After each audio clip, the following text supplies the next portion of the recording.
पंजाब में इलेक्शन की तारीख अदालत दे।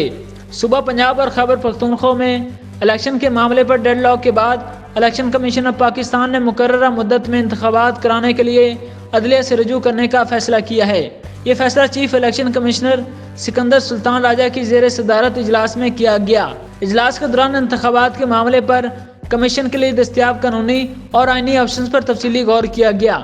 कमीशन ने गवर्नर पंजाब अली रहमान की जानिब से एक मरतबा फिर इलेक्शन की तारीख देने से इनकार के बाद पैदा होने वाली सूरत हाल का भी जायजा लिया। गवर्नर का इसरार है कि चौंके पंजाब असम्बली उन्होंने तहलील नहीं की है, इसलिए वो इलेक्शन की तारीख नहीं दे सकते। इलेक्शन कमीशन के एक अहदेदार ने बताया कि ईसीपी एक आइनी इदारा है और अपनी आइनी जिम्मेदारियां पूरी करने का पाबंद है। उन्होंने कहा कि कमीशन खुद से इलेक्शन की तारीख का ऐलान नहीं करता। आइन की दफ़ा 105(3) की निशानदेही करते हुए उन्होंने कहा कि यह गवर्नर का काम है कि वो सूबाई असम्बली की तहलील के बाद 90 रोज़ के अंदर इंतखाबात की तारीख का ऐलान करें। अहदेदार ने कहा कि हम कानून के मुताबिक काम करते हैं, लोगों की ख्वाहिश के मुताबिक नहीं। उन्होंने निशानदेही की कि लाहौर हाई कोर्ट ने भी ईसीपी को बर वक्त इंतखाबात के लिए गवर्नर से मुशावरत की हिदायत की थी।